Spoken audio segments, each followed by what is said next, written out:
Maraming salamat po sa mga sumusuporta sa ating munting channel Mitsuki Official. Sa mga gustong mag-donate via GCash. Mga master, salamat.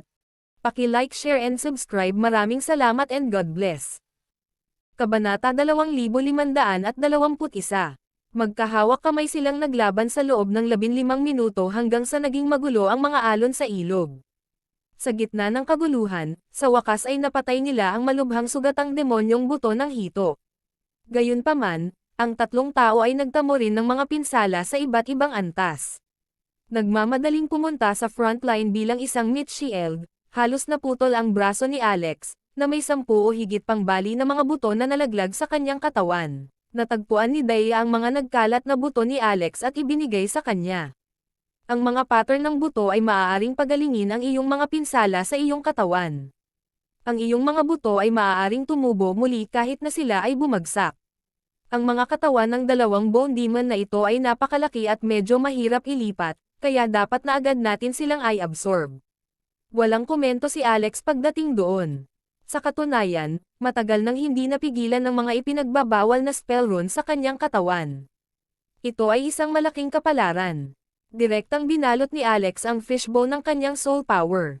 Ang berdeng mga pattern ng buto dito ay kumikinang ng mahina at kumikislap, naging isang daloy ng liwanag, at pumasok sa mga buto ni Alex bilang pagkain bago ito hinigop ng mga ipinagbabawal na spell rune. Ang mga bali sa kanyang katawan ay gumaling sa isang nakikitang bilis, at ang mga belang buto ay automatikong lumalaki sa sandaling ito ay nakakabit. Higit pa rito, nadama niya ang kanyang mga buto na umuunlad at mabilis na lumalaki, patungo sa isang perpektong estado anuman ang katigasan at iba pang aspeto. Ang kanyang mga buto ay pumuti hanggang sa punto ng kawalan ng batik, ngunit ang mga pattern ng buto ay hindi nagpapakita. Si Daya at ang Mystic Maiden of the Nine Heavens ay sumisipsip din sa mga pattern ng buto. Naabsorb ni Daya ang mga pattern ng buto ng mukha ng gagamba, samantalang ang Mystic Maiden naman ay naabsorb ang mga mula sa hito. Ang mga pattern ng buto ng iba't ibang species ay tila naglalaman ng iba't ibang enerhiya, kaya ang iba't ibang mga pattern ng buto ay dapat magpakita ng iba't ibang mga epekto. Napansin ni Alex na ang unang kulay abong mga pattern ng buto ni Daya ay nawala. Ang ipinalit sa kanila ay madilim na berdeng mga pattern ng buto na kumikislap sa kanyang mga buto na parang humihinga. Ang mga pattern ng buto ni Mystic Maiden ay nagmumutate din. Nangangahulugan ito na dati silang nakakuha ng mababang antas ng mga pattern ng buto.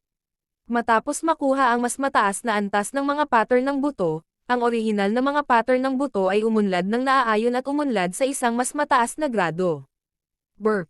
Napa-burp si Daya ng hindi inaasahan, punong-puno ng pagsipsip ng mga pattern ng buto.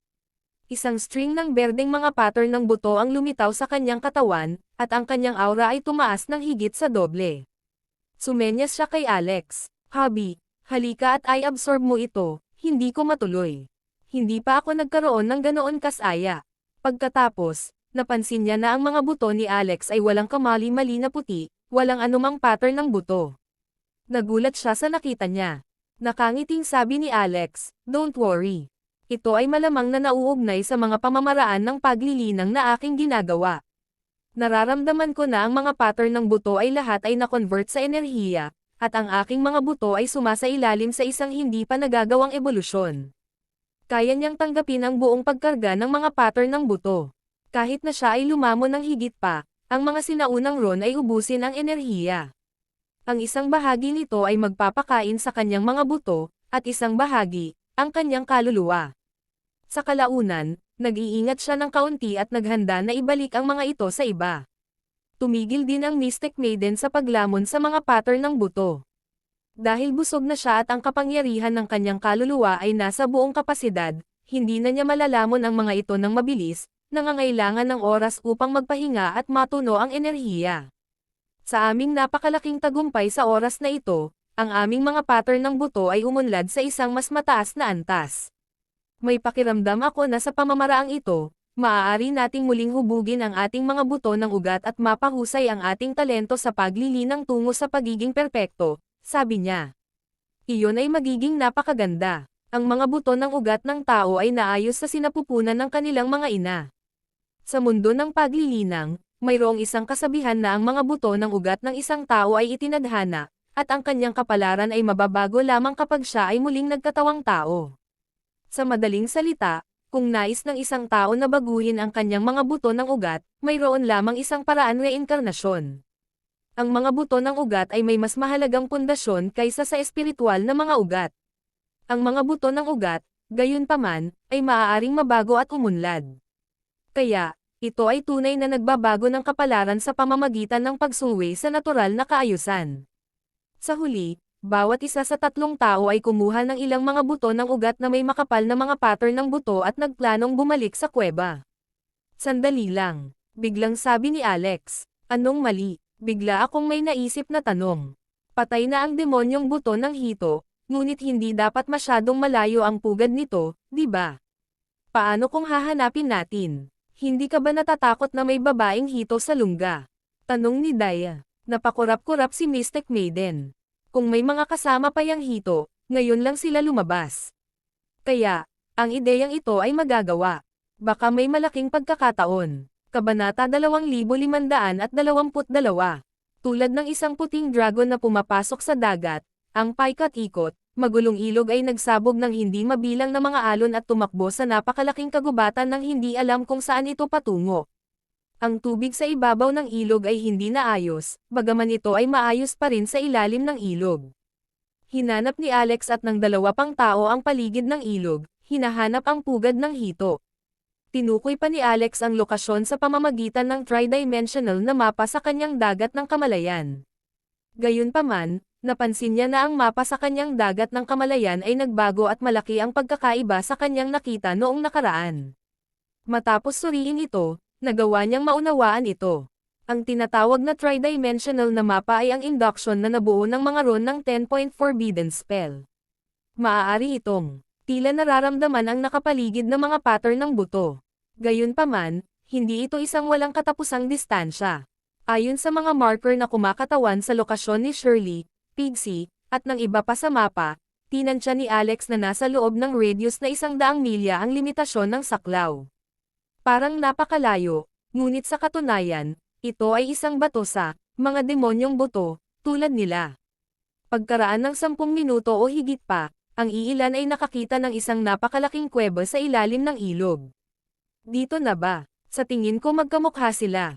Sino pa ba ang magdidisenyo ng malaking butas na ito maliban sa halimaw na hito? Saglit na napatitig sa entrance si Alex at ang iba pa, lalo na si Alex, na nag-activate ng kanyang divine eyes para makakita sa kuweba. Tinitigan niya ang kailaliman nito, ngunit ang kanyang banal na mga mata ay mahigpit na pinaghihigpitan sa lugar na ito. Hindi lamang ito limitado sa pananaw, ngunit sila rin ay sumailalim sa material na panghihimasok. Napakalalim ng kuwebang ito na wala siyang makita sa loob ng kalawakan. Ang Mystic Maiden of the Nine Heavens ay nagsabi, "I activate ko ang aking talento, concealment. Sumunod ka sa akin, hawakan ang mga kamay, at huwag mo silang bibitawan." Ibinaba ng tatlong tao ang mga buto sa kanilang mga kamay upang maiwasan ang mga aksidente na mangyari. Pagkatapos, hinawakan ni Mystic Maiden of the Nine Heavens ang kamay ni Alex. Si Daya, katabi nila, ay tumingin sa dalawang taong magkahawak kamay at walang sinabi. Medyo nakaramdam ng awkward si Alex. Yung pinili mo ako sa harap ni Daya imbes na sa kanya. Hindi ka ba gumagawa ng gulo para sa akin? Bakit hindi mo hinayla ang kamay ni Daya? Nakipagtelepathy si Alex sa Mystic Maiden sa pamamagitan ng Divine Sense. Mas nakakahiya kung sasabihin niya ito ng malakas. Walang alinlang ang sinabi ni Mystic Maiden, medyo nakakainis ang pagiging masyadong malapit sa isang babaeng kasama, tulad ng wala kang kasamang lalaki sa paligid mo. Napaisip sandali si Alex, wala bang lalaking kasama sa tabi niya? Sa katunayan, ang mga kasamang lalaki ang pinaka nakapaligid sa kanya noong siya ay nasa paaralan, lahat ay kanyang mga alipin. Gayunpaman, mula nang magbago ang kanyang pamilya, maraming alipin ang lumayo sa kanya, kahit na gustong year-okan siya dahil marahil ay naisip nilang mapapabuti ang kanilang mga katayuan. Magmula noon ay wala na siyang kasamang lalaki sa paligid. Gayunpaman, ang kanyang mga kasamang babae ay patuloy na dumami sa halip. Sa totoo lang, may mga kasama siyang lalaki. Sila ay Asher Storm, Sky Melvis, Nicholas Hudson, Dan Sear, at iba pa. Sa ilang kadahilanan, Gayunpaman, ang mga taong ito ay nanatiling malayo sa kanya at bihirang magpakita sa mga normal na oras. Kung iisipin, malamang na marami siyang kasamang babae. Hindi man lang niya kayang samahan ang kanyang mga babae, kaya paano siya magkakaroon ng oras na mag-aksaya sa kanyang mga kasamang lalaki? Ang kuweba ng demonyong buto ng hito ay walang kalaliman. Ang tatlong tao ay patuloy na naglalakad pababa sa loob ng 10 minuto bago sila nakakita ng isang silid na bato. Noon sila ay nagkatinginan ng masama. Ito ay sobrang nakakagulat. Napakalaki ng hito, ngunit ang silid na bato sa dulo ng kuweba ay halos kasing laki ng karaniwang mga silid na tinitirhan ng mga tao. Tiyak na hindi ito titira doon. Walang tao sa loob, tama. Mahinang tanong ni Alex. Sinabi ni Daya, maaaring ang mga demonyong buto ay maaaring mag-transform bilang tao rin. Kung totoo, ito ay kahanga-hanga. Kabanata 2523. Gayunpaman, sila ay mga estranghero sa mundong ito. Kahit na 2 taon na rito si Daya, wala pa siyang nakitang bone demons na maaaring mag-transform sa mga tao o bone demons na maaaring magsalita at makipag-usap. May force field dito. Bulalas ni Mystic Maiden. Lalong nagulat ang 3 tao. Ang hito ay hindi maaaring mag-set up ng spell formation, tama ba? Ang mga nagawa ng Mystic Maiden of the Nine Heavens sa mga spell formation ay higit na nalampasan ni Alex. Matapos ang casual na pag-ikot sa paligid, nakita niya ang daya ng porma sayon na ito. Pagkatapos ay ginugol niya ang 1 minuto sa pagbukas nito. Pumasok siya. Mahigpit na sumunod sina Alex at Daya. Whoosh! Parang pumasok sila sa ibang dimensyon. Bumaba ang tubig sa kanilang paligid, at ang tuyo at malinis na silid ng bato ay naprotektahan ng field ng puwersa ng spell formation.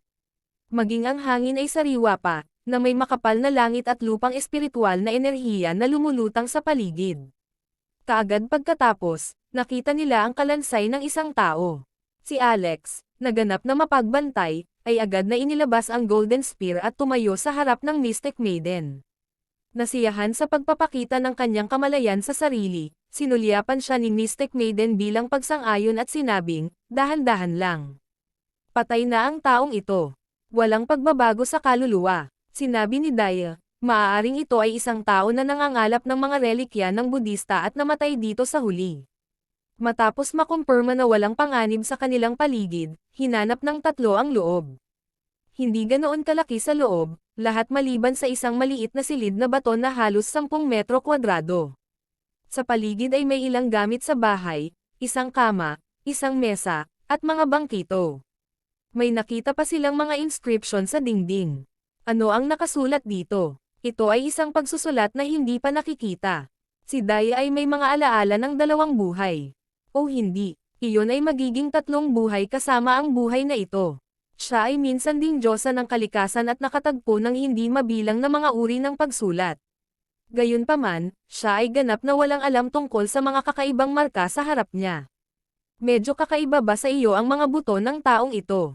Biglang sabi ni Alex. Kung hindi niya ito binanggit, hindi sana sila nagpapansinan, ngunit sa sandaling sinabi niya iyon, sinimulan itong suriin ng 3. Bilang resulta, nakakita sila ng isang maikling buntot sa likod ng puwitan ng kalansay. Ito ay alinman sa isang demonyo na may hindi kumpletong pagbabago o isang lahi mula sa ibang mundo, sabi ni Mystic Maiden. Napansin nila na ang tao ay nakasuot ng ultra-fine ring sa kanyang daliri. Kung hindi nila sinuri ang pagkakaiba sa pagitan ng kanyang mga buto at ng isang normal na tao, hindi nila ito mararamdaman. Kahit na ito ay isang storage ring, hindi ito magagamit dito. Napabuntong hininga si Daya sa malaking problema, tulad ng napakalaking bone demon na iyon ngayon lang. Mahirap talagang ilipat ito ng walang storage ring. Gayunpaman, ang 3 ay bumulalas sa susunod na segundo. Imbakan ba talaga itong singsing? Isa rin itong storage ring na maaaring buksan. Matapos itong i-scan gamit ang soul power, natuklasan nila na isang espasyo na kasing laki ng basketball court ang nakatago sa loob ng maliit na singsing na ito. Marami ring panestos sa loob, mga espiritual na bato, mga halamang gamot, at mga kakaibang aklat. Nakakita pa sila ng kakaibang hugis na kotse na nagbigay ng vibe ng ilang misteryosong teknolohiya. Ito ay ganap na imposible na maging isang produkto ng Earth. Saglit na hinalughog ng 3 tao ang silid na bato upang kumpirmahin na walang mahalagang bagay. Sinuri pa nila ang mga buto ng bangkay, ngunit hindi nila nakita ang pagkakaroon ng mga pattern ng buto. Hiniling ni Mystic Maiden na isuot ni Alex ang singsing bago umalis ang 3 tao sa stone chamber. Pagkatapos ay itinapon nila ang ilang buto mula sa pasukan ng kuweba sa ring at bumalik upang muling sumama kay Shirley at sa iba pa. Kaya, sa kabila ng bahagyang panganib, nagawa nilang makakuha ng mabungang mga gantimpala sa pagkakataong ito. Higit sa lahat, nakahanap si Alex ng paraan para maging mas malakas. Damn! Ano ang nangyayari? Nakascale ka na ng mga bagong taas, at naging berde ang iyong kulay abong pattern pagkatapos lumabas para sa isang paglalakbay. Napasigaw si Pixie nang makita si Alex at ang iba pang bumalik sa kuweba, lalo na iyong string ng berdeng bone patterns sa Mystic Maiden. Ito ay isang malaking pagbabago sa antas. Ngumiti si Alex dito. Naglabas siya ng malaking buto na natatakpan ng berdeng pattern at pinagpag ito sa isang kamay. Tuwang-tuwang sigaw ni Pixie, "Nako, boss, ang bait-bait mo. Ikaw ang aking forever." Bago pa nito matapos ang sasabihin, binato ni Alex ang buto kay Shirley. Hinawakan ito ni Shirley. "Ah, ito, boss, ito. Para sa akin ito, tama ba?" Balisa si Pixie. Gayunpaman, hindi ito pinansin ni Alex at sinabi kay Shirley, "Nagsumikap ka. Ito ay isang maliit na tanda ng pagpapahalaga." Pagkatapos sabihin iyon, kumuha siya ng isa pang 2 malalaking buto at inilagay sa tabi ng mga paa ni Shirley. Kabanata 2524. Napatingin si Shirley kay Alex. Bagamat wala siyang eyeballs at balat at hindi nakikita ang kanyang mga tampok, kailangan niyang makaramdam ng pagkasabik at pagkagulat sa sandaling ito. "Ah, boss, ako ang iyong tapat na nakababatang kapatid. Hoy, meron ka pa ba? Gusto ko rin sila." Excited na naman si Pixie. Gayunpaman, sinabi ni Alex, "Wala na. Sinabi ko na sa'yo dati. Huwag kang magsisi kung hindi ka pupunta doon." Nang mapansin na naliligaw na ito, agad na sumangot si Pixie ng ilang beses. Ako, ang matandang baboy, ay walang pakialam sa mga bulok na buto na kinuha mo sa kung saan. Hindi ba sila ay mga berdeng pattern lamang? Kukuha ako ng ilang golden bone pattern balang araw para lang magselos kayo." Kumalabog. Inihagis ni Alex ang 2 malalaking buto ng isda at ibinigay kay Chanang. May mga berdeng pattern din sa kanila. Dali-dali silang niyakap ni Chanang Henderson at labis na nagpasalamat kay Alex. Ang hyoid bone ni Pixie ay patuloy na gumagalaw ng maindayog. Kung siya ay maglalaway, malamang na damaloy ito sa buong lugar. Sa kalaunan, nagreklamo ito tungkol sa kanyang pagiging walang puso, hindi tapat, at mapanlinlang. Marami sa mga naroroon ang natuwa nang marinig nila ito. Kumuha si Shirley ng buto at ibinahagi kay Pixie. "Ito ang ibibigay ko sa iyo. Mayroon akong mga gintong pattern sa akin, kaya ang berde ay hindi na gumagana. Mapupunan lang nila ang lakas ko." Ito ay isang katotohanan. Ang bagay tungkol sa mga pattern ng buto ay ang mga ito ay lubos na kamangha-manghang may natatanging mga marka. Hindi na kinukulit ni Alex si Pixie. Sa isang boom, naglabas siya ng isang half-cut na gagamba at itinapon ito sa lupa. Lumihis sila at dinampot itong anak na gagamba. Buti na lang at hindi ito nakuha ng ibang bone demons kaya sila ay itinuring na maswerte. Bagamat hindi ito kasing laki ng gagamba na mukha ng matandang lalaki, nasasakop pa rin nito ang napakalaking lugar kapag inilagay sa kuwebang ito. May mga kulay abong pattern dito. Ito ay isang kahanga-hangang pakinabang. Gayunpaman, naglalaman lamang sila ng berdeng mga pattern ng buto bilang gabay para sa hinaharap. Kaya naman, tila napakakaraniwan. Saan mo kinuha yan? Magagamit pa ba ang iyong special magical treasure? Nagustuhan ni Shirley ang bagay na iyon habang gulat na nakatingin kay Alex. Umiling si Alex. Sabi ni Daya, "Nakahanap lang kami ng storage ring." Umupo siya sa tabi ni Shirley at inalala ang nakaraang karanasan. Siya at ang iba pa ay natulala nang marinig nila iyon, ngunit ramdam din nila ang panganib mula sa kanyang mga salita. Samantala, ang mga buto ng tao at singsing na imbakan sa loob ng silid ng bato sa ilalim ng ilog ay naging dahilan upang ang buong bagay ay tumuklas ng higit pang mga misteryo. "Guys, hulaan ninyo, mayroon bang mga aborigine sa mundong ito?" Tanong ni Chanang. "Mga aborigine? Natigilan ang grupo, na hindi man lang nakaisip ng ganoong tanong. Isa-isang inilabas ni Alex ang mga gamit sa loob ng singsing at inilagay sa kuweba. Hindi sila ligtas sa riverbed dati, at hindi sila nagkaroon ng pagkakataong pag-aralan ang storage ring. Ngayong nakabalik na sila sa lugar na ito, masusuri nilang mabuti ang bawat bagay. Ang pinakakakit-akit pa rin ay ang hugis nobela na kotse na may vibe ng misteryosong teknolohiya. Maaaring ito ay mga teknolohikal na produkto ng isa pang sibilisasyon. Kabanata 2525. Ito ay, isang kotse, tama ba? Gayunpaman, hindi man lang mabuksan ng karamihan ang pinto kahit na pinag-aralan ito ng matagal. Walang nakakilala sa pagkakasulat sa ilang librong inilabas din. Dahil wala silang naintindihan tungkol sa pagsulat, maaari lamang nilang ihagis ang mga ito pabalik sa ring at huwag pansinin ang mga ito sa huli. Gaya ng inaasahan, walang lumabas na berdeng pattern pagkatapos masipsip ni Shirley ang mga pattern ng buto. Gayunpaman, ang gininto ang mga pattern ng buto sa kanyang dibdib ay kitang-kitang medyo siksik at mas makintab. Siya ay dumighay at sinabi, alam ko kung saan ang pugad ng mukha ng gagamba. Gusto mo bang sumama sa isa pang ekspedisyon? Matagal na ang ideyang ito ni Alex. Gayunpaman, ang mukha ng gagamba ay lumitaw upang habulin sila. Malinaw na medyo mahaba ang landas, at hindi niya alam kung saan ito hahanapin. Pumayag naman siya kaagad pagkasabi ni Shirley. Gayunpaman, hindi dapat masyadong maraming miyembro. Sa paggamit ng kanyang kakayahan ng sunod-sunod, ang Mystic Maiden ay pagod na sa pag-iisip at ayaw nang gumalaw. Sinabi rin ni Daya na kailangan niyang magpagaling. Sa bandang huli, napagdesisyonan na sila Shirley at Alex ay pupunta doon dahil mabilis silang makakatakas kung may gulo sila. Pagkatapos ng lahat, pareho silang itinuturing na pinakamalakas sa mga tuntunin ng kapangyarihan sa labanan. Gayunpaman, hindi nais ni Pixie na mawalan muli ng pagkakataon, at desperadong nais nitong sundan sila. Sa huli, tahimik na umalis sa kuweba ang 2 tao at isang baboy. Naging maayos ang proseso. Narating nila ang kuweba ng mukha ng gagamba makalipas ang kalahating oras. Tiningnan ni Alex ang tri-dimensional na mapa at walang nakitang bone pattern sa malapit. Pagkatapos, pinagmasdan niya ang paligid gamit ang X-ray vision ng Divine Eyes at wala rin siyang nakitang panganib. Walang panganib. Pwede na tayong pumasok. Hindi nakatiis si Pixie, kaya sumugod ito sa loob nang marinig ang kanyang sinabi. Gayunpaman, maya-maya, tumili ito at muling sumugod palabas. Nang marinig kung gaano kapanik ang boses niya, tila nakatagpo siya ng multo.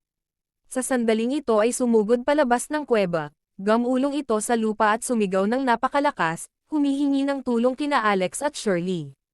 Ngayon lang sila nakakita ng makapal na punong maliliit na gagamba na gumagapang sa buong katawan nito. Ang masama pa nito, kinakagat nila ang mga buto nito. Agad na nagpatawag si Alex ng dumadagandong na apoy at sinunog ang maliliit na gagamba. Natatawa na lang siya nang makita ang kawawang Pixie. Alex Rockefeller, scammer ka. Di ba sabi mo hindi delikado? Tingnan mo itong matandang baboy. Malapit na akong maging inihaw na baboy. Mapapaiyak na si Pixie. Matapos itong sunugin ng dumadagandong na apoy, ang kapangyarihan ng kaluluwa nito ay hindi lamang natupok, ngunit maging ang mga buto nito ay nasunog. At least walang panganib sa buhay mo. Maliit lang silang gagamba. Masisisi mo lang ang sarili mo sa pagiging mahina mo, sabi ni Alex. Ano ang nasa ibaba? Tanong ni Shirley. Sabi ni Pixie, it's all eggs. Di asterisk man ito. Ano ang swerte? Ngunit, naamoy ko ang isang uri ng sariwang halimuyak. Ayon sa aking karanasan sa pangangaso ng kayamanan, tiyak na mayroong magandang bagay sa loob ng kuweba. Hindi mo kami sinasadyang lokohin dahil nahulog ka sa lansihin, tama ba? Sagot ni Alex. Ikaw ang baalang maniwala sa akin. Sabay na tayong bumaba. Umiling si Pixie, tumanggi na pumunta sa lahat ng mga gastos. Hinawakan ni Alex ang kanyang baba at muling tumingin sa mapa gamit ang perceptive power ng 10-point forbidden spell rune. Wala talagang amo, kaya nagpa siya siyang tingnan. Gamit ang dumadagandong na apoy sa kanyang mga kamay, kaya niyang itaboy ang maliliit na gagamba. Si Shirley, na medyo tapat, ay nagsabi, pupunta rin ako. Sa totoo lang, ayaw niyang palampasin ang pagkakataon. Ang lakas ng mukha ng gagamba ay ipinakita doon, kaya walang kabuluhan na walang mabuti sa yungib. Bumulong siya kay Alex, nakakita ako ng ilang high-level bone demons. Karaniwang may napakagandang bagay malapit sa mga lungga kung saan sila nakatalaga sa mahusay na walang kamatayang gamot, mga kristal ng enerhiya, at walang kamatayang tubig sa bukal. Naningkit ang mga mata ni Alex. Pagbalik natin sa pagkakataong ito, sabay-sabay tayong mag-usap. Kunin natin sila isa-isa. Habang nag-uusap sila, nakapasok na ang dalawang tao sa kailaliman ng lungga at malapit na nilang marating ang tuktok. Sa sandaling iyon, ang mga maliliit na gagamba ay muling nagngangalit at sumugod. Sila ay siksikan sa hindi kilalang halaga. Kasabay nito, nakita ni Alex ang isang berdeng ilaw na kumikislap sa kailaliman ng kuweba. Isang puno ang nakaambang doon. Kabanata 2526. Bilasan mo. Magmadali. Magmadali. Protektahan mo ako. Protektahan mo ako. Nakita nila ang hindi mabilang na siksikan ng mga gagamba na sumusugod, napakaputi, itim, at makulay. Ang mga ito ay hindi lamang mga buto at carapaces, ngunit mayroon din silang translucent mucus. Higit sa lahat, hindi lamang maaaring tumalon ang mga bagay na ito, ngunit maaari pa silang lumipad. Sa sobrang takot ni Shirley ay napasigaw siya ng galit na galit. Nagtago siya sa likod ni Alex at tumalon pa sa kanya. Walang magawa si Alex. Hindi ba dapat inihanda mo ang iyong sarili sa pag-iisip kapag pumasok ka? Bakit natatakot ka pa rin sa mga bagay na ito? Habang tinutuya niya si Shirley, pinatawag niya ang kanyang dumadagandong na apoy at bumuo ng isang hadlang, sinunog ang mga gagamba hanggang sa kumaluskos at pumutok ang mga ito. Sa katunayan, kasama ang kakayahan ng mga pattern ng gininto ang buto sa kanyang dibdib, hindi siya dapat matakot na makagat ng mga maliliit na gagamba na marahil ay hindi man lang makakagat sa kanya. Swoosh! Marami ang nasunog hanggang sa mamatay ng makasalubong ng mga gagamba ang dumadagandong na apoy, at ang mga nasa likuran ay umatras. Tumalon si Shirley mula kay Alex at sinabing, "I hate this densely packed little things, it's triggering my trypophobia." Ngumiti si Alex nang walang sinasabi. Interesado siya sa punong iyon sa loob. Sa sandaling hiniram niya ang umaapoy na dumadagandong na apoy, mas naging malinaw ang sitwasyon sa loob. Nagulat siya nang may nakita siyang pool sa kailaliman ng pugad ng gagamba.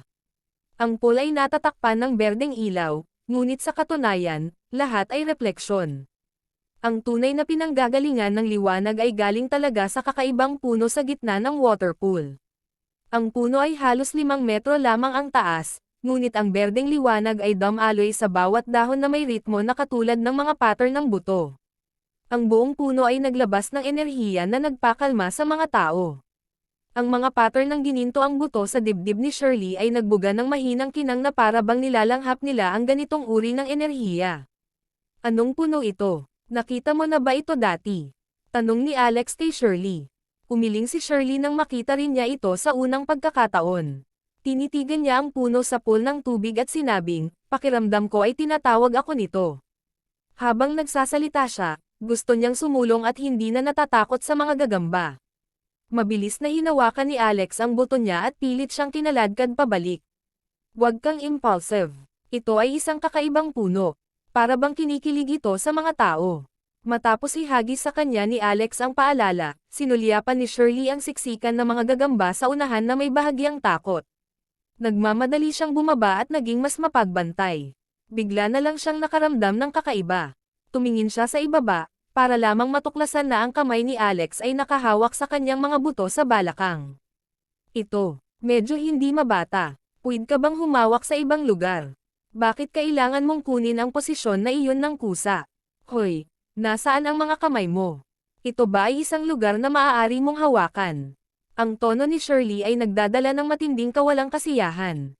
Kung ito ang kanyang normal na laman, ito ang magiging posisyon ng kanyang puwitan.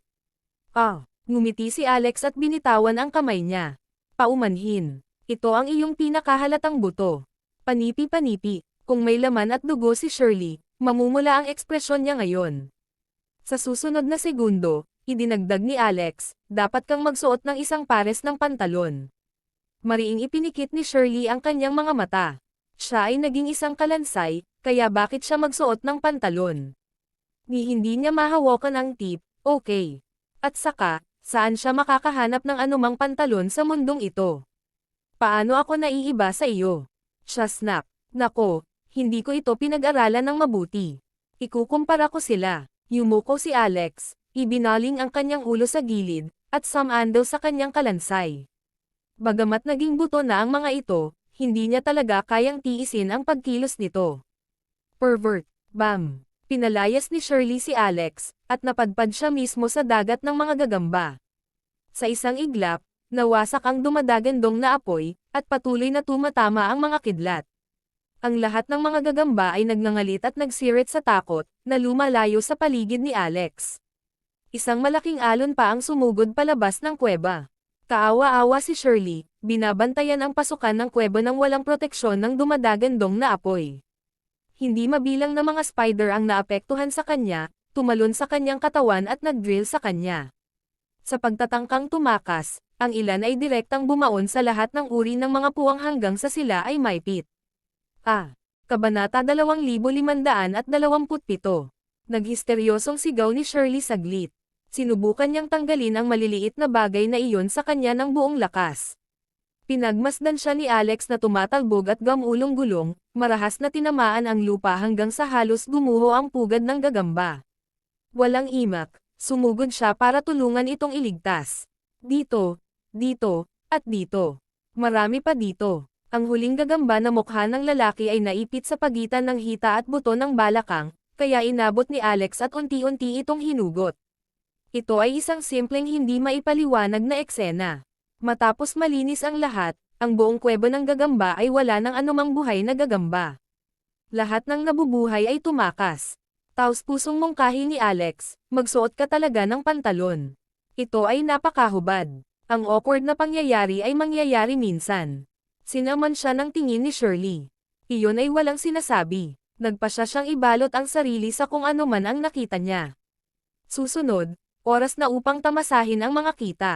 Nagkatinginan ang dalawang tao bago dahan-daang lumapit sa pool ng tubig. Sabi ni Shirley, dapat subukan mo munang makapasok.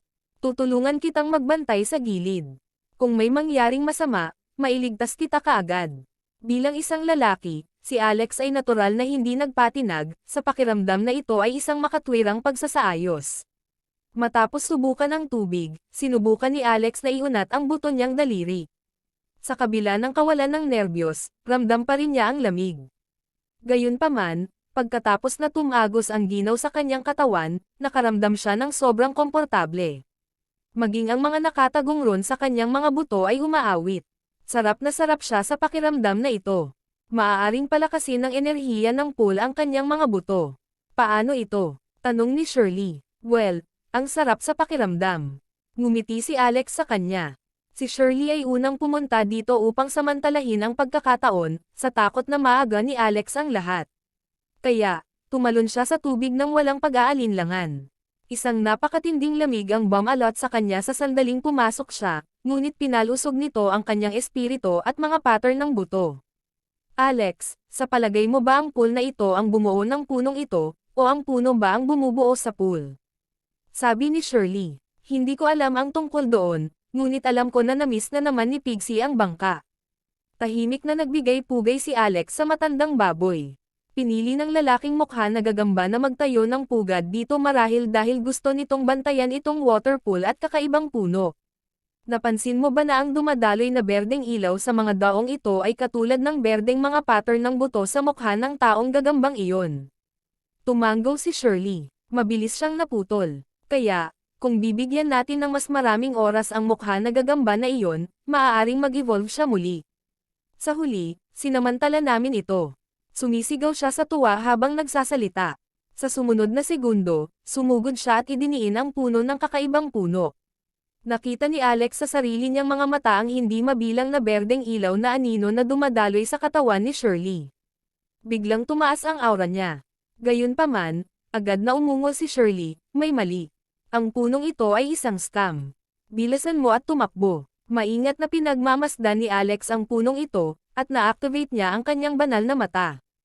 Sa sandaling iyon kanina, malinaw niyang nakita ang isang itim na figure na lumitaw sa likod ng puno sa pool, na sumasalakay sa kaluluwa ni Shirley kasama ng mga berdeng ilaw na iyon. Pagmamayari ng kaluluwa, bulong ni Alex sa sarili. Hinawakan niya ang requiem clock sa kanyang kamay. Pagkatapos, pilit niyang pinasok ang kanyang soul power kay Shirley. Sa sumunod na segundo, nagbago ng husto ang eksenang nasa harapan niya. Nakapagtataka, nakarating siya sa isang kakaibang patio. Ito ba, ang pangarap na mundo ni Shirley Hancock? Kabanata 2528. Laking gulat ni Alex. Sumugod lang siya para pigilan ang figurang iyon na nakatago sa puno na angkinan si Shirley, ngunit ang kapaligirang nakita niya ay isang sinaunang American-style na courtyard. Nasaan si Shirley Hancock? Nasaan ang itim na figurang iyon? Mommy, Mommy, kumuha ng tip.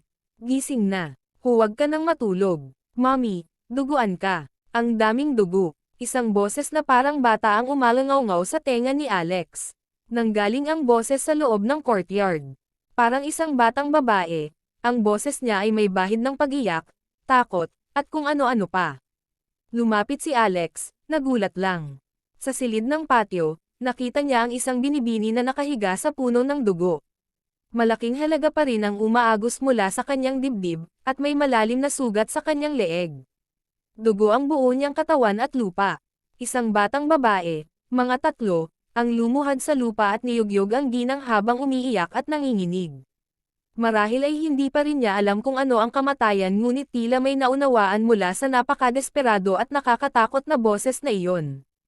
Ang bersyon ng pagkabata ng Shirley Hancock. Natigilan si Alex. Mula sa kasalukuyang hitsura ng batang babae, nakikita niya kung gaano siya kamukha ni Shirley. Kaya naman, ito talaga ang kanyang pinapangarap na mundo, isang pagkasira ng loob na minsan niyang naranasan. Ang babaeng nasa lupa ay ang kanyang biolohikal na ina, ngunit ito ang pangarap niyang mundo. Ito ang sarili niyang demonyo. Nasaan ang itim na figure? Saan ito nagtatago? Lumapit si Alex para hanapin ang itim na figure. Hindi niya ito mahanap. Nakatago ba ito sa isang lugar, o umatras sa labas? Ang batang babae ay patuloy na umiiyak at niyugyog ang kanyang ina. Tumayo si Alex sa harapan niya, bit ang batang babae ay tila hindi siya naramdaman o nakita. Mommy, gising na. Mommy, kinikilabutan ako. Wala si Papa sa bahay. Ang nagsusumamong boses ng batang babae ay pumukaw sa pagkahabag ni Alex. Kung ito ay isang bagay na talagang nangyari sa nakaraan, tiyak na dumaan si Shirley sa impyerno. Inabot niya ito at marahang hinaplos ang ulo nito, ngunit hindi iyon ganoong klase ng tunay na sensasyon habang dumaan ang kamay nito sa kanya. Hindi ito totoo. Nagmamasid lang siya. Sa sandaling ito, bahagyang ibinuka ng babaeng nasa lupa ang kanyang bibig at, nakakagulat, nagising. Nakangiting sabi niya, Shirley, halika rito. Lumapit ng kaunti, hayaan mong tingnan ka ni Mommy ng mabuti. Natigilan si Alex. Ito ay dapat na peke, tama. Ang puso ng ginang ay tinusok, at ang kanyang halos maputol na leeg ay nagbubuga ng dugo sa buong sahig, ngunit siya ay buhay pa at nakakapagsalita. Siya kaya ay isang earthly immortal. Mommy, Mommy, gising ka na. Ang galing. Masayang nagulat ang batang babae. Nasasaktan si Mommy. Dumudugo ako ng husto pagkatapos akong binubuli ng masasamang tao. Shirley, willing ka bang tulungan si Mommy para mabuhay si Mommy? Payag ako, Mommy. Gusto kong makasama si Mommy. Anong magandang babae. Tapos, Shirley, kung iaalay mo ang kaluluwa mo kay Mommy, makakasama ka ni Mommy habang buhay. Shirley, handa ka bang gawin iyon? Mommy, syempre, payag si Shirley. Bong. Nang nasa kalagitnaan na nang sasabihin ang batang si Shirley, biglang tumunog ang isang nakakabasag lupa na kampana sa tabi niya, na natakot sa puntong pilit niyang nilunok ang natitira niyang salita. Siyempre, ito ang tugtog ng requiem clock ni Alex. Galit na galit siya. Yun, ang itim na figure na hindi kilalang pinanggalingan ay nakakagulat na nagtago sa loob ng bangkay ng ina ni Shirley. Nais nitong gamitin ang pamamaraang ito para personal na sumang-ayon si Shirley na ayalay ang sarili niyang kaluluwa, isang tunay na kasuklam-suklam na manloloko. Bong! Hinawakan ni Alex ang requiem clock at muling pinatunog ito habang nakaharap sa babaeng nakahandusay sa lupa. Sumigaw pa siya sa epekto ng soul power, Shirley Hancock wake up. Kabanata 2529. Bong! Bong! Bong! Ang sunod-sunod na pagsabog ng requiem clock sa wakas ay pinilit na ilabas ang itim na figure na nakakubli sa bangkay ng ginang. Itim na anino pa rin iyon, ngunit kitang-kita ang tabas ng isang babae. Galit na galit siyang sumigaw, kasuklam-suklam. How dare you sirain ang importante kong negosyo? Pumunta sa impyerno. Ang itim na anino ay direktang sumugod kay Alex. Gayunpaman, nasa kamay ni Alex ang Requiem Clock.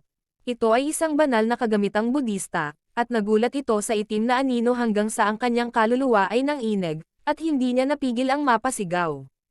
Pagkatapos, tumakbo siya, nagmamadaling umalis sa mundo ng panaginip. Naramdaman din ni Alex na nagbabago na ang eksena sa harapan niya. Nakatakas siya sa mundo ng panaginip at bumalik sa pinakamalalim na bahagi ng pugad ng gagamba, nakatayo sa malamig na pool ng tubig. Shirley Hancock, gumising ka. Hinawakan ni Alex ang kamay niya at hinayla siya palayo sa kakaibang punong iyon. Nagising si Shirley at umiling. Ano ang mali sa akin? Sabi ni Alex, muntik nang maposes ang kaluluwa mo. Kakaiba ang punong ito. Bilisan mo at umalis ka sa water pool na ito. Gayunpaman, ang kakaibang puno sa walang hangin na pool ng tubig ay nagsimulang gumalaw sa sarili nitong. Ang berdeng glow sa mga dahon nito ay nag-iba-iba ng may mas matinding intensity, tulad ng mga umiikot na neon lights. Sa kalaunan, ang lahat ng berdeng ilaw ay nagsalubong sa isang berdeng kadena, na nagbubuklod kay Alex ng sabay-sabay. Muling lumitaw ang itim na figurang iyon, lumipad palabas habang sumisigaw siya, mamatay. Iyon pa rin ang itim na anino ng ginang. Sa pagkakataong ito, hindi inaasahang sumugod siya sa kaluluwa ni Alex. Kakaibang accent ang pagsasalita niya na para bang isang foreigner na nagsasalita ng English. Gayunpaman, ito ay isang estado ng kaluluwa kung saan nararamdaman niya ang mga iniisip ng kaluluwa ng kabilang partido. Kahit na hindi niya naiintindihan ang kanyang accent, naiintindihan niya ang kahulugan mula sa estado ng kanyang kaluluwa.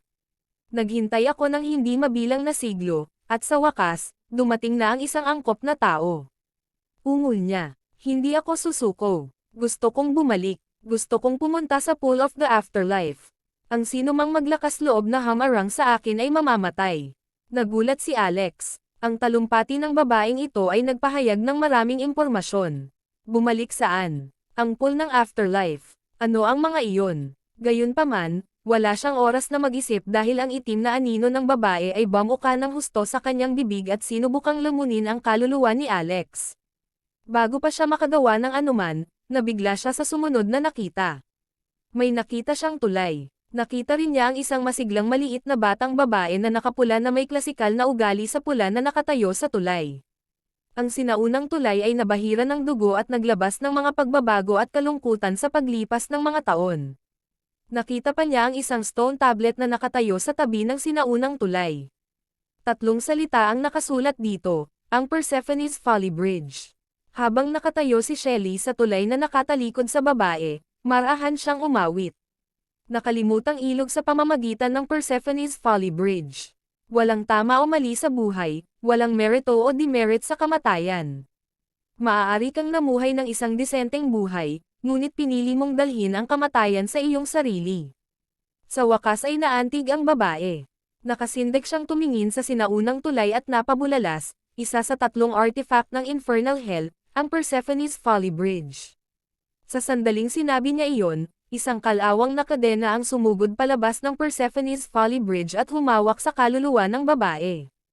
Ito ay napakasimpleng proseso. Siya ay pumasok mismo sa bitag. Wait, huwag mo muna siyang patayin. Gusto kong malaman ang pinanggalingan ng taong ito. Nagmamadaling sinubukan ni Alex na pigilan si Shelley na patayin ang taong ito. Ang babae na ang kaluluwa ay nakagapos ng tanikalan na bakal ay natakot na walang kaalam-alam. Gayunpaman, mula sa tono ni Alex, alam niyang kailangan niya ng impormasyon bago siya patayin. Nagkunwari siyang matigas. Gusto mong kumuha ng impormasyon sa akin. Imposible, maliban na lang kung palabasin mo ako, at makakagawa tayo ng patas na deal. Umiling si Alex. Hindi ka karapat-dapat na makipag-deal sa akin sa aking teritoryo. Habang sinasabi iyon ni Alex ay humarap siya at marahang idiniin ang palad niya sa ulo niya. Pinaganya niya ang soul-searching art.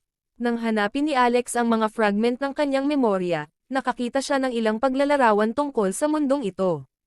Noon siya sumigaw, crap. Nang makita siya ni Shelley na masiglang gumanti habang hinahanap ang kaluluwa ng babae, hindi niya maiwasang makaramdam ng labis na pagkapagod. Anong mali? Anong nakita mo? Tanong niya. Dahan-daang binitawan ni Alex ang kamay niya. Samantala, ang babaeng iyon ay nasa isang gulong-gulong estado matapos ang kanyang pangunahing kaluluwa ay tumanggap ng matinding pinsala. Ang lumang bakal na kadena ng Persephone's Folly Bridge ay hindi nilayon na pakawalan siya at hindi nagtagal ay kinaladkad siya sa ilalim ng tulay. Doon, umaalon ang River Styx. Ang kanyang kaluluwa ay agad na lumubog sa tubig nang hindi man lang nagkaroon ng oras upang bulin ito. Napatingin si Alex kay Shelly. Ang pool ng kabilang buhay.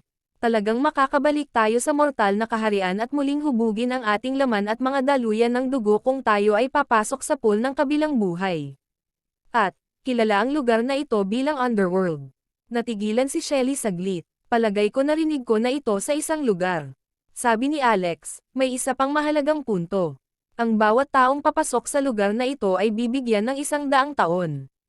Kailangang ipanganak silang muli sa loob ng panahong iyon, at ang mga nabigo ay maaari lamang maghintay na mapahamak o humiram ng mga bagay upang manatili o agawin ang kwalifikasyon ng ibang tao bago muling ipanganak, tulad ng babaeng iyon kanina. Bukod dito, ang lugar na ito ay hindi kabilang sa isang kaharian sa Earth. Marami pa rin ang pumapasok at itinuturing itong lugar para sa mga pagsubok. Kabanata 2530. Naglakad si Shelly sa Folly Bridge ng Persephone. Ang kanyang magagandang mata ay kumikinang. Kung hindi dahil sa kanyang maikling figure, tiyak na napakaganda niya. Iniisip niya kung sino siya sa kanyang nakaraang buhay. May naalala ako tungkol sa alamat ng Underworld. Alam mo ba talaga ang tungkol doon? Lumapit si Alex na may malaking interes. Sinabi ni Shelly, narinig ko lang ang tungkol dito, at hindi ko masisiguro kung totoo ito. Sabi ni Alex, sige. Tumango si Shelly. May bulong-bulungan na dati ay may intermediate station papunta sa River Styx na tinatawag na Underworld. Isang mahistrado ang minsang nagpatupad ng mga batas dito, ngunit kalaunan ay naligaw siya sa landas ng demonyo, ginawang isang demonyong kaharian ang buong Underworld, at inihiwalay ito sa River Styx para tumalon palabas sa 3 kaharian. Gayunpaman, pinigilan siya ng Deraengi Temple sa huli. Ang Pool of Afterlife ay nasa Underworld, ngunit ang sabi-sabi ay ito ang lugar na ginawa ng demonyo ng mahistrado. So, I guess hindi magiging madali. 100 taon. The Pool of Afterlife, kumunat ang noo ni Alex, ngunit agad siyang kumalma. Pumunta siya rito na may layuning pumasok sa Deraengi Temple at tulungan ang kanyang ama na labanan ang soul planting. Kaya naman, kailangan niyang pumasok sa Pool of Afterlife sa loob ng 100 taon sa lahat ng paraan. Lumabas si Alex sa palasyo ng isip. Sinisigaw ni Shirley ang pangalan niya. Anong mali? Tanong ni Alex. Anong nangyayari sa iyo? Sinisigawan kita, pero hindi ka man lang sumasagot. Akala ko may nangyari na. Tumingin sa kanya si Alex at tumango, may nangyari. Nahimatay ako Naaalala mo ba ang iyong nakaraang karanasan? Isang babaeng anost ang nagmamay-ari ng iyong kaluluwa. Nagbalat kayo siya bilang iyong ina at hiniling sa iyo na ayalay ang iyong kaluluwa. Halos nangako ka sa kanya. Buti na lang napigilan kita sa tamang panahon, pero pinuntirya ako ng B** na iyon at gusto akong patayin. Nakaligtas lang ako sa isang sakuna. Paliwanag ni Alex sa seryosong tono, ang kanyang mga ekspresyon ay nagpapakita ng matagal na takot. Naantig talaga si Shirley pagkatapos niyang marinig iyon. Alex Rockefeller, utang ko sa iyo ang buhay ko. Kalimutan mo na lang ang nangyari. Nasiyahan si Alex sa kanyang pagiging mataktika. Gayunpaman, nang maglaon, tinanong siya ni Shirley. Ano ang nakita mo sa aking alaala? Natigilan si Alex. May impresyon ka ba dito? Umiling si Shirley. Ito ay napakalabo bilang isang mundo ng panaginip, ngunit alam kong hindi iyon. Ito ay isang alaala ng aking nakaraan, ngunit hindi ko ito maalala sa ilang kadahilanan. Sabi ng lolo ko, alaala iyon noong bata pa ako. Karamihan sa mga tao ay nakakalimutan ang ganitong uri ng karanasan, ngunit palagi kong nararamdaman na ito ay mahalaga sa akin. Tumangging magkomento si Alex at sumagot na lang ng Nakita mo naman diba? Sabihin mo sa akin. Nakita mo ang aking ina. Anong klaseng alaala yan? Napakasimple nito. Natutulog ang nanay mo. At, nabasa mo ang iyong pantalon. Nakaramdam si Shirley ng salpok sa kanya. Imposible. May naramdaman ako salamat sa pag-aari ng kaluluwa ng babaeng iyon. Naniniwala akong nakakita ako ng dugo, maraming dugo. Normal lang iyon, hindi ba? Dapat tiisin ng nanay mo ang ilang araw na iyon bawat buwan. Alex Rockefeller, ituturing na kitang kaibigan mula ngayon. Huwag mo akong pababayaan. Nang maisip ni Alex ang desperado at walang magawang maliit na batang babae sa kanyang nakatagong alaala, hindi pa rin ito nakatiis sa kanya. Wala naman talaga. Hindi ko rin ito pinansin sa oras na iyon. Busy ako sa paghahanap sa humanoid na demonyong iyon. Forget what they doing, keep on doing that.